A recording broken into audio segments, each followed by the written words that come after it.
Assalamualaikum warahmatullahi wabarakatuh. Saya Muhammad Fatil Akbar, NRP 21. Saya akan menjelaskan tentang decision tree pada machine learning. Di sini saya memiliki soal, yaitu memiliki 4 atribut: waktu, paket, frekuensi, prioritas. Dan di sini ada target dari atribut, yaitu gangguan. Dan langkah-langkah yang saya lakukan awalnya yaitu memilih node awal atau menentukan node pada decision tree.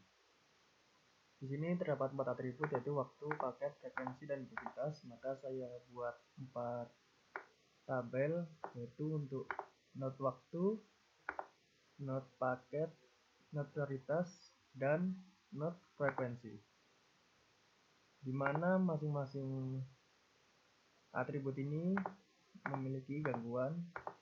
Dan saya kelompokkan waktu ini berdasarkan pendek dan panjang. Untuk paket terdapat paket kecil dan besar, prioritas rendah tinggi. Untuk frekuensi terdapat rendah, sedang, dan tinggi. Di sini saya akan membahas yang untuk node waktu. Dapat dilihat pada soal, yaitu pendek, normal. Kita bisa lihat jumlahnya dari sini, yaitu pendek dan dengan gangguan normal. Nah, di sini ada satu baris, berarti saya tulis jumlahnya 1. Sedangkan yang pendek gangguan di sini ada ini 2 sama ini 3 baris, jadi tulis 3. Dan juga yang panjang normal dan panjang gangguan ada 5 dan ada 3.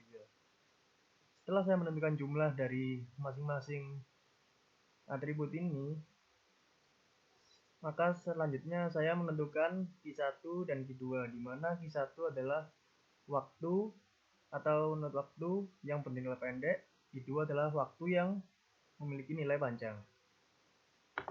Untuk menentukan Q1 sendiri, rumusnya adalah sebagai berikut.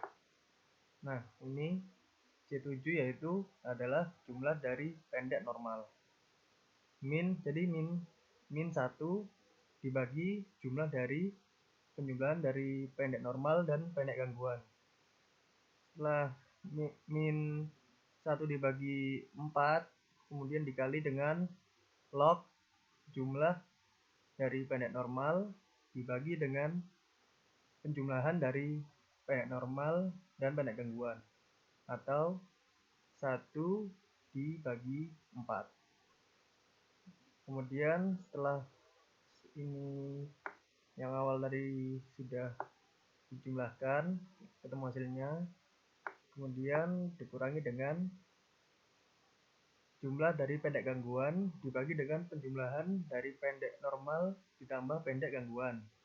Kemudian dikalikan dengan log pendek gangguan dibagi dengan penjumlahan pendek normal dan pendek gangguan. Maka ditemukan hasil yaitu 0,81 sekian. Setelah menentukan Q1, berikutnya adalah mencari Q2, yaitu waktu dengan nilai panjang, yaitu yang ini. Di sini rumusnya sebagai berikut, yaitu adalah panjang normal, jumlah panjang normal, min jumlah panjang normal dibagi jumlah dari panjang normal ditambah panjang gangguan. Kemudian dikali log panjang normal dibagi dengan penjumlahan panjang normal dan panjang gangguan. Setelah dikalikan, kemudian kita mencari pengurangan dari panjang gangguan dibagi dengan panjang normal plus panjang gangguan. Kemudian log panjang gangguan dibagi penjumlahan dari panjang normal dan panjang gangguan. Maka setelah penjumlahan ini selesai, akan mendapatkan hasil 0,95. Di sini berarti dapat disimpulkan bahwa Q1 memiliki nilai 0,8 dan Q2 memiliki nilai 0,9. Setelah menemukan Q1 dan Q2, langkah berikutnya yaitu menentukan entropi dari atribut waktu ini, dari node waktu ini. Setelah menerapkan Q1 dan Q2, berikut adalah rumus untuk mencari entropi, yaitu rumusnya penjumlahan dari pendek normal ditambah pendek gangguan dibagi dengan penjumlahan empat-empatnya ini, pendek normal, pendek gangguan, panjang normal, panjang gangguan. Setelah dibagi, kemudian dikali dengan yang tadi saya tulis di sini, yaitu Q1 ditambah panjang normal ditambah panjang gangguan, kemudian dibagi dengan penjumlahan semua ini, penjumlahan keempat baris ini, kemudian dikali dengan Q2. Setelah itu maka akan ditemukan hasil yaitu 0,90 sekian. Nah, ini adalah entropi untuk waktu. Setelah menentukan entropi untuk waktu, maka saya mencari entropi untuk atribut-atribut yang lain, yaitu untuk paket, prioritas, dan frekuensi. Jangan lupa sebelum mencari entropi kita harus mencari Q1 dan Q2 dulu. Setelah itu baru ditemukan entropinya. Setelah selesai menghitung keempat entropinya, saya membandingkan keempat entropi tersebut dan menentukan entropi yang paling kecil. Dari keempat entropi dari atribut-atribut ini, yang paling kecil adalah entropi dari waktu, yaitu 0,90 sekian. Maka node yang akan saya pakai untuk penyusunan dari awal yaitu node waktu, dimana di sini dibagi menjadi dua cabang, ada waktu pendek dan waktu panjang. Nah, yang pendek ini dapat dilihat di sini, yaitu yang normal ada 1, yang gangguan ada 3, sedangkan yang panjang untuk yang normal ada 5, untuk yang gangguan ada 3. Setelah menyusun dari awal seperti ini belum berakhir karena di masing-masing cabang ini masih belum bisa ditentukan rule-nya. Jadi sehingga saya membuat node untuk penentuan node dari masing-masing waktu pendek dan waktu panjang.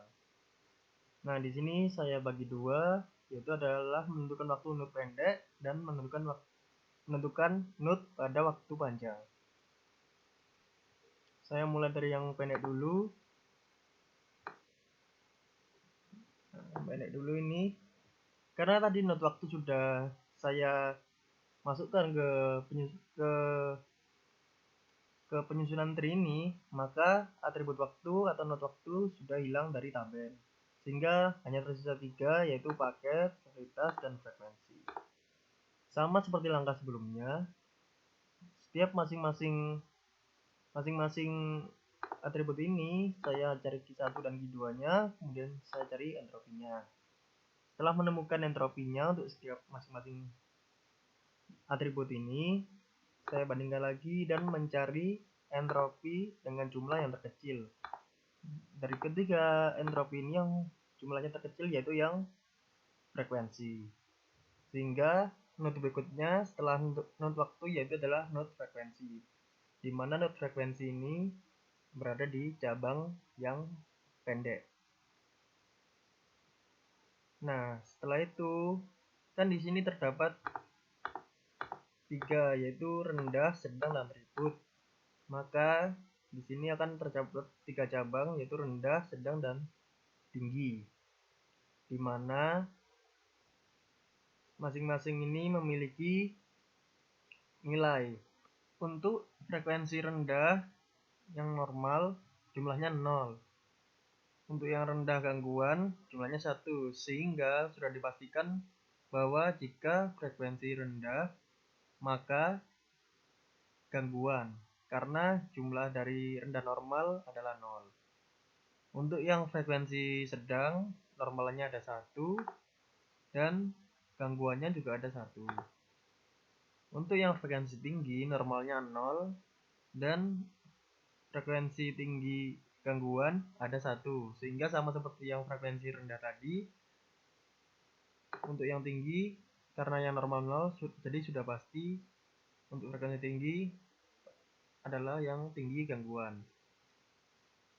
Nah, setelah itu maka akan saya dapat penyusunan tree yang kedua, yaitu ada not waktu dan not frekuensi, di mana not frekuensi itu ada rendah, sedang, dan tinggi. Setelah itu maka saya akan beralih ke not untuk menemukan not dari cabang waktu dengan nilai panjang. Nah, ini seperti tadi, karena not waktunya sudah saya taruh ke penyusunan tree, maka hanya ada 3 atribut, yaitu paket, predikal, dan frekuensi. Sama seperti langkah sebelumnya, menentukan entropi untuk setiap atribut, dan kemudian dicari entropi yang terendah, yaitu entropi dari paket. Di sini ada paket kecil dan paket besar, sehingga terdapat 2 cabang, yaitu paket kecil dan paket besar, di mana paket kecil normal memiliki jumlah 2. Untuk yang paket kecil gangguan memiliki jumlah 3. Untuk yang paket besar normal memiliki jumlah 3. Yang besar gangguan memiliki jumlah 0. Sehingga karena yang besar gangguan jumlahnya 0, maka dapat dipastikan not untuk paket besar adalah bernilai normal. Setelah menentukan penyusunan tree yang tahap ketiga, maka akan dapatkan not waktu, not frekuensi, dan not paket, di mana masing-masing not memiliki cabang yang sesuai dengan atributnya. Karena not waktu, frekuensi, dan paket sudah disusun ke dalam tree, maka hanya tinggal 2 not lagi, yaitu yang kita menentukan yang ini, yaitu adalah prioritas, not prioritas, dan untuk yang paket yang cabang yang kecil ini. Sehingga ditetapkan 2 atribut dan dicari masing-masing entropinya seperti awal tadi, dan kita cari yang paling kecil, yaitu untuk prioritas, untuk entropi prioritas. Sehingga pada frekuensi sedang akan muncul not baru, yaitu prioritas, di mana prioritas ini terdapat 2 cabang, yaitu rendah dan tinggi. Rendah sendiri, rendah normal memiliki jumlah 0, sedangkan rendah gangguan memiliki jumlah 1, sehingga otomatis rendah ini akan memiliki nilai gangguan karena nilai rendah normalnya 0. Dan untuk yang rendah tinggi normal memiliki nilai 1, sedangkan yang tinggi gangguan jumlahnya 0, sehingga untuk prioritas tinggi pasti bernilai normal. Maka dapat ditulis seperti ini: untuk prioritas rendah gangguan, untuk prioritas tinggi normal. Nah, ini karena ini masih belum selesai, yaitu karena ini paket kecil ini masih harus menentukan not lagi, maka akan saya melakukan perhitungan kembali untuk atribut prioritas dan frekuensi. Sama caranya seperti tadi, menentukan entropi dan memilih yang paling kecil. Karena kedua atribut ini memiliki entropi yang sama, yaitu nilainya 0,8 dan 0,8, maka sesuai aturannya kita bisa memilih salah satu dari kedua atribut ini. Dan di sini saya memilih frekuensi. Setelah saya menggambarkan not frekuensi pada penyusunan tree yang tahap 5 ini, maka akan terdapat cabang rendah, sedang, dan tinggi. Setelah saya memilih frekuensi, kemudian saya harus memilih untuk not prioritas, sehingga saya harus menentukan prioritas dari masing-masing frekuensi tersebut.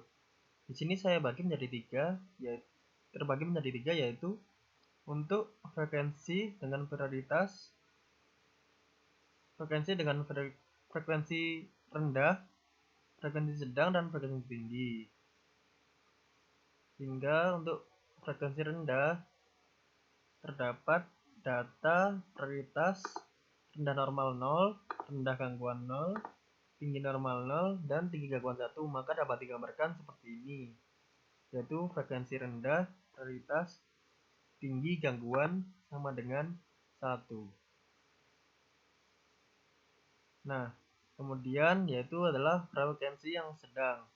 Frekuensi sedang kita menentukan prioritasnya yaitu rendah normalnya 1, rendah gangguannya 1, dan tinggi normalnya 0, tinggi gangguannya 0 juga. Sehingga dapat digambarkan seperti pada tri tahap 5 ini. Kemudian yang terakhir adalah menentukan frekuensi tinggi. Menentukan prioritas pada frekuensi tinggi, yaitu untuk prioritas rendah normal ada 1 jumlahnya, rendah gangguan ada 1, tinggi normal 0, dan tinggi gangguannya 0. Sehingga penyusunan tri tahap terakhir akan terlihat seperti ini, dengan node-node yang sudah ditentukan berdasarkan entropi sebelumnya. Setelah penyusunan tri selesai, maka langkah berikutnya yaitu menentukan rule. Rule yang pertama yaitu jika waktu pendek dan frekuensi rendah atau waktu pendek dan frekuensi tinggi, maka hasilnya adalah gangguan. Untuk rule yang kedua yaitu jika waktu pendek dan frekuensi sedang dan prioritasnya rendah, maka hasilnya adalah gangguan. Untuk rule yang ketiga, jika waktu pendek dan frekuensinya sedang dan prioritasnya tinggi, maka hasilnya adalah normal. Untuk rule yang keempat, jika waktu panjang dan paketnya besar, maka hasilnya adalah normal. Untuk rule yang kelima, jika waktu panjang dan paketnya kecil dan frekuensinya rendah dan prioritasnya rendah, bisa jadi normal atau gangguan. Atau bisa juga jika waktunya panjang, paketnya kecil, dan frekuensinya rendah, dan prioritasnya tinggi, maka itu hasilnya gangguan. Kemudian untuk rule yang ke-6 yaitu jika waktu panjang, paketnya kecil, dan frekuensinya sedang, dan prioritasnya rendah atau prioritasnya tinggi, maka hasilnya adalah normal atau gangguan. Dan rule yang terakhir yaitu rule yang ke-7, jika waktunya panjang, paketnya kecil, frekuensinya tinggi, dan prioritasnya rendah atau prioritasnya tinggi, maka hasil yang ditemukan adalah normal atau gangguan. Setelah menentukan rule-rule yang ada pada decision tree di atas, maka langkah berikutnya yaitu menentukan prediksi pada data training pada soal di atas. Dapat dilihat pada data trainingnya, yaitu terdapat satu paket frekuensi prioritas dengan gangguan dan normal. Terdapat prediksi-prediksi sesuai dengan rule di atas, yaitu untuk yang pendek, besar, sedang, rendah diprediksi gangguan. Untuk pendek, kecil, rendah, tinggi, untuk gangguan diprediksi gangguan, dan seterusnya sesuai dengan tabel yang telah saya tulis di sini.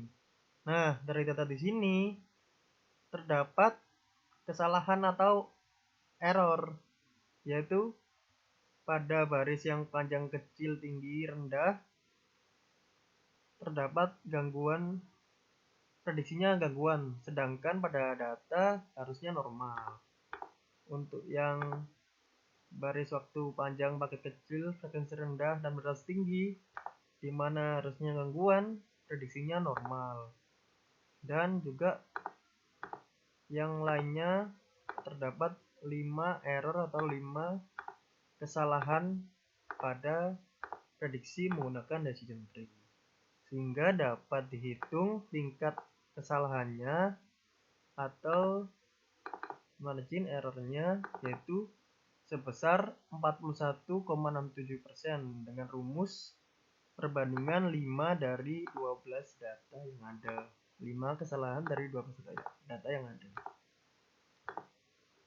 Itu akhir dari penjelasan saya dari konsep decision tree untuk machine learning. Kurang lebihnya saya mohon maaf. Wassalamualaikum warahmatullahi wabarakatuh.